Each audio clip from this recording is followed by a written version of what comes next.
none. Papers have been laid. Questions? Honourable Leader of the Opposition, the floor is yours. Thank you, Madam Speaker. Madam Speaker, I've given notice of the following private notice questions addressed to the Honourable Prime Minister, Minister of Defence, Home Affairs and External Communications, Minister of Finance, Minister for Rodrigues and Outer Islands. Whether in the light of the changes or policy reversals in relation to the measures announced in the 2026-2027 budget speech, he will state whether a revised macroeconomic and fiscal framework will be tabled and explain how such changes will be reconciled with the sum appropriated in the Appropriation 2026-2027 Act. Thank you. Thank you. Yes, Honourable Prime Minister. Yes, Madam Speaker. As the House is aware, the budget contains more than 500 measures, and only one of these measures is being reversed, because in the question it says policy reversals. Only one of these measures is being reversed. It is quite normal that there may be budgetary measures every year that do not get to be implemented or modified. This is sometimes due to conjunctural situations or deliberate policy actions. The impact on the budget of such occurrences is generally summed up in the budget outturned at the end of the fiscal year. Madam Speaker, Government has decided not to go ahead with the means test in the pension reform announced in the budget of 2026-2027. In the macroeconomic and fiscal framework, it was initially estimated that the budget deficit would be 3.7% and the public sector debt would be 85.6% of GDP. With the removal of the means test, it is estimated that there will be an additional spending of 6.2 billion rupees on state age pension, which represents 0.7% of GDP for the period January 2027 to June 2027. The full year impact would have been more than 1.5% of GDP if there were no mitigation measures that are being implemented. As I stated, Madam Speaker, in my reply to the private notice question of the 25th of June 2026, Government has already initiated a number of measures to make up for the higher expenditure expected from the removal of the means testing of the state for the state age pension and bring down the budget deficit and public sector debt. These include, first, a committee chaired by the Secretary to the Cabinet has been established to look into the reprioritization of the implementation of the capital projects while ensuring that economic growth is not adversely affected. The committee has already started its work. Second, another committee has been set up at the level of the Ministry of Finance, chaired by a Deputy Financial Secretary, to examine the expenditure of each ministry and to ensure that we act on the findings of the Director of Audit Report. A number of meetings have already been held with accounting officers of several ministries and areas where expenditure could be rationalized or being identified. Third, I will myself chair a steering committee on public sector efficiency to identify areas of duplication, inefficiency, and wastage. Every ministry and department will have to submit to that committee a concrete plan to improve efficiency without compromising delivery service. Fourth, the Ministry of Finance has set up a high-level committee to fundamentally review our overall tax system with a view to enhancing its fairness, efficiency, and international competitiveness. The committee, comprising of tax specialists supported by the IMF and other international experts, including Dr. Philip Baker, a renowned authority on taxation, who is also currently working with the MRA, they will start work next month. We expect them to implement the measures shortly upon completion of the review exercise, and we can expect a positive impact on revenues. Fifth, the Ministry of Finance is exploring the disposal of selected non-strategic assets, as well as the potential listing of certain state-owned enterprises on the stock exchange with a view to unlocking value and monetizing its shareholdings. 6, with regard to the CSG contributions, to facilitate a smooth transition, consideration will be given to continuing to credit part of the CSG contributions to the consolidated fund for a limited period before this practice is phased out entirely. Madam Speaker, as the House may be aware, the IMF carried out its annual Article 4 consultation mission to Mauritius in April and May of this year. That is, before the presentation of the budget. The Ministry of Finance has been in continuous discussion with the IMF after the presentation of the budget. In a spirit of transparency which characterizes this government, the IMF has been fully briefed on the fiscal impact and the measures being taken to mitigate the impact on the budget. The Executive Board of the IMF has already approved the Article 4 consultation staff report, and the report will be released, I believe, shortly. Moody's has also been briefed on the budget and fiscal policy stance of government. In fact, I must state, Madam Speaker, that Moody's has released an issued comment on the 26th of June 2026, whereby they noted, and I quote, "Fiscal consolidation progresses under the 2027 budget, risk of policy drift persist," unquote. The full credit rating assessment is expected in 6 months' time. Madam Speaker, with regard to whether a revised macroeconomic and fiscal framework will be tabled, let me reiterate that the budget process already provides for a budget outturn at the end of the fiscal year, which accounts fully for such circumstances. As the House is aware, the Appropriation Act of 2027 has been approved, wherein a total sum of 232.4 billion rupees have been voted. In the performance-based budget estimates of 2026-2027, an amount of 30.1 billion has been provided for payment of the basic retirement pension for the period July to December 2026. And 20.5 billion has been earmarked for payment of the stage age pension for the period January to June 2027. With the removal of the means test, the exact amount that will be required for payment of the state age pension is not known at this stage, because we do not know the exact number of future pensioners who will elect to draw the pension at the age of 60. The budget process also provides for the presentation of supplementary appropriation bill, if required, in line with the provisions of Section 105 of the Constitution under any head of expenditure. As such, there is no need for a change in the total appropriation. Your first supplementary. Leader of the Opposition. Thank you, Madam Speaker. Madam Speaker, before I start my supplementary questions, let me wish the Honourable Prime Minister a happy birthday. Now, with regard to the forthcoming finance bill, the Honourable Prime Minister is aware that this House voted the Appropriation Act based on a specific set of fiscal assumptions. May I ask the Honourable Prime Minister whether through the forthcoming finance bill, this House is being asked to legislate for a completely different budget, thereby rendering the original parliamentary scrutiny of the appropriation bill a mere rubber stamp exercise? We answered that question last time, and Speaker, you gave a ruling on this. There are 3 ways when you have additional expenses.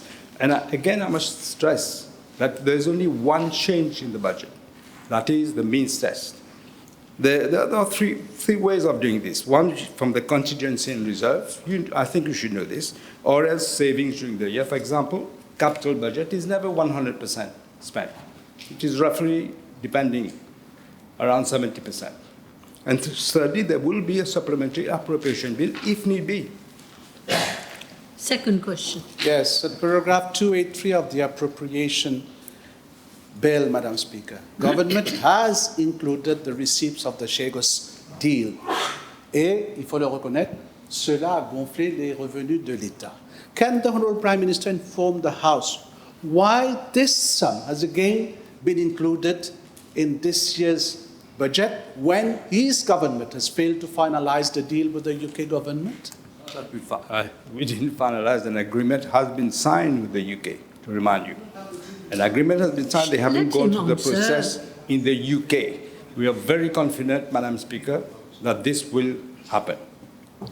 Next, third question. Yeah, I'll put the question again. Will the Honourable Prime Minister circulate another appropriation bill, or will government present a supplementary budget or revise estimates to the House rather than attempting to bury these fiscal alterations within the forthcoming financial bill?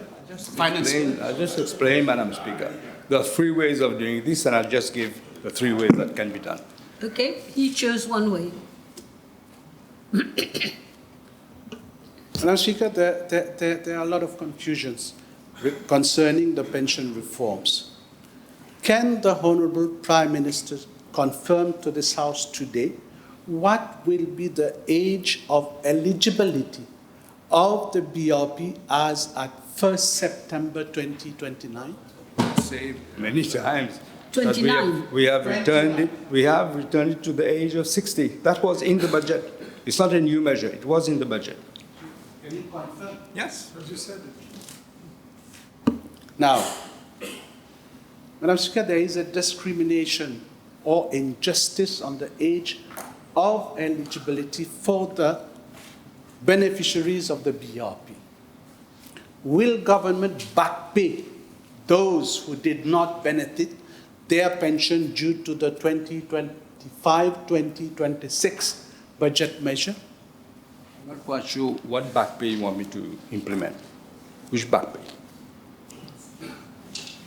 Madam Please Speaker, explain. Please yeah, explain. because when they have brought forward those reforms, ces gens-là n'ont pas pu avoir la pension qu'ils auraient dû avoir.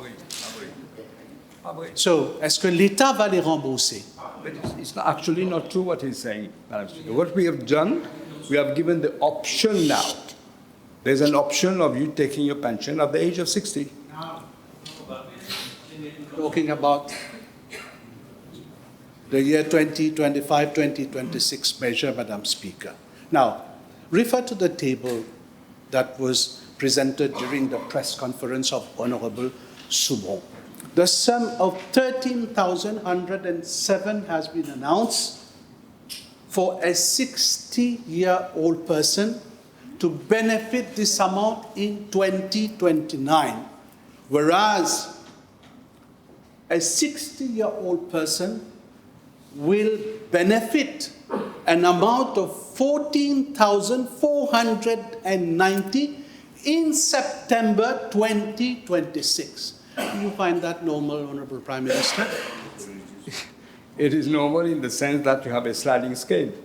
If you want to opt to take your option, to take that option, to take your pension at the age of 60, obviously you will have a slightly reduced pension because you're taking it 5 years earlier.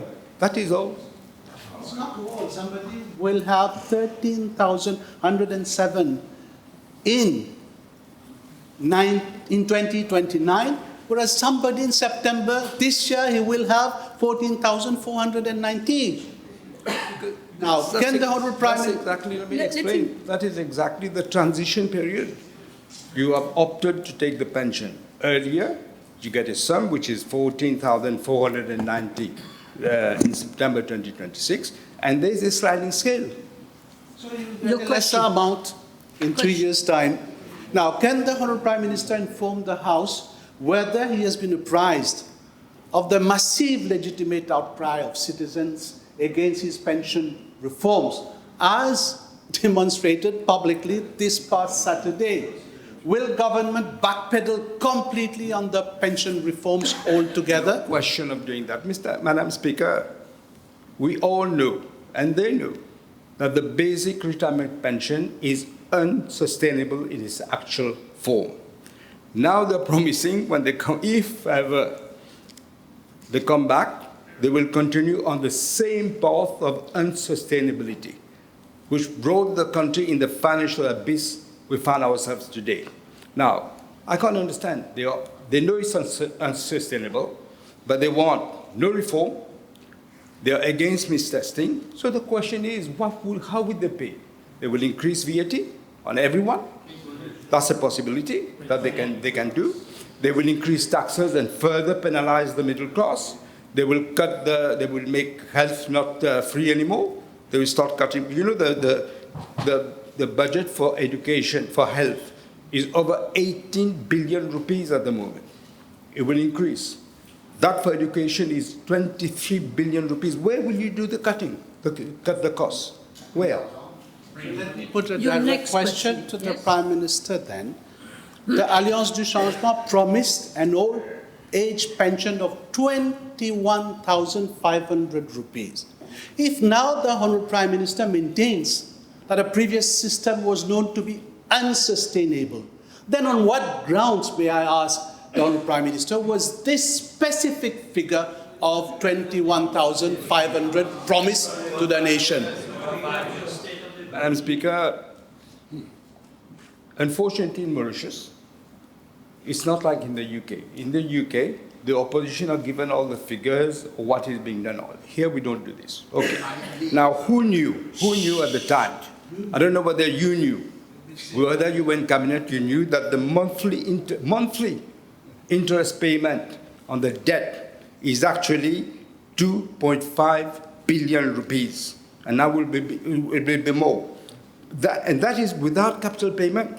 Capital repayment will be around 30.1, I think. No, sorry, interest payment in total per year for the financial year 2026-27 will be 30.1 billion rupees. And on that, you have the interest which you have to pay, plus the capital. Next question. Yes, thank you. Will the Honourable Prime Minister confirm whether he intends to make the determination of SAP increases binding by law requiring a majority in Parliament? As recommended by the Committee of Experts. Madam Speaker, every measure comes to the House to be voted. Next question. Not reply to my question, Madam Speaker. Earlier, the Honourable Prime Minister stated that he has set up a committee to explore the possibility of disposal of selected non-strategic assets. Can the Honourable Prime Minister inform the House which assets have been identified and whether workers will be laid off when those assets will be disposed? Madam Speaker, if you listen to them, they want to do nothing, leave things as they are, and continue the mess that they put this country into. I explained that there's a committee which is looking at what assets we could possibly dispose of. Okay, your friend is asking. Okay, carry on. Yeah, thank you, Madam Speaker. I'm just looking at the time. Now, may I ask the Honourable Prime Minister whether he will confirm that by materially altering this year's budget after the Appropriation Act has been passed without providing the House with a revised fiscal framework, he has compromised the transparency of the budgetary process and the confidence of this House in the government's fiscal management? Madam Speaker, I explained at the very beginning that in every budget, it happens that you decide to change a policy because sometimes the conjunctural situation, or you decide to deliberate policy action that you want to change. That happens. So I've explained such occurrences generally summed up in the budget outturn at the end of the fiscal year. I don't understand why you asked the question again. Okay. Honourable Duval. Thank you, Madam Speaker. Yeah, I was the Prime Minister. With regards to the budget that was, the sums appropriated for the payment of the pension for this financial year, 2026-27, we see from the appropriation there were 30 billion for the BRP to phase out, and as from January next year, 20 billion for the SAP under the means testing. May I know the 20 billions that was budgeted? How many persons, what percentage of those eligible were estimated to take their retirement pension at the age of 60? I'll explain, Madam Speaker, we cannot. We can have an approximate, we cannot. Maybe everybody will want to take the pension system. We do not know at this stage. Yes, yes. That is the question. There was an estimate. It was based on 20 billion. So what is the estimate now? That is the question. You've done it for for this financial year. What is the estimate now that everybody is surely going to take it at 60? How much sums? What is the shortfall? This is not what the Prime Minister said. In any case, it's an estimate. Prime Minister. I just explained to you. You keep asking the same question and you'll get the same answer. Don't, There was an estimate of 20 billion for the SAP. If you use that same logic, what would be the estimate for this now? This is a simple question. Because we cannot say, because we do not know how many people will actually opt for the 60 years budget. That is the problem. okay, you want a last question? Yeah, last question, Madam Speaker. Madam Speaker, all major trade unions have stated that the next move, Honourable Prime Minister, will be a nationwide general strike in the country. Now, knowing well that this will paralyze our economy and disrupt essential services of this country, will the Honourable Prime Minister consider suspending the finance bill first and engage in genuine tripartite social dialogue? Or is he prepared, Madam Speaker, to plunge the country into economic paralysis to protect his pride and admitting his original budget was fundamentally flawed, Madam Speaker? You're not allowed to impute motives. His pride. That is imputing motives. First of all, I did not hear the union say that they want to suspend the finance bill. You're saying that. I didn't hear the union say that. And secondly, there will be no change from what I have said. And that's it. Okay. Okay. Thank you very much, everyone.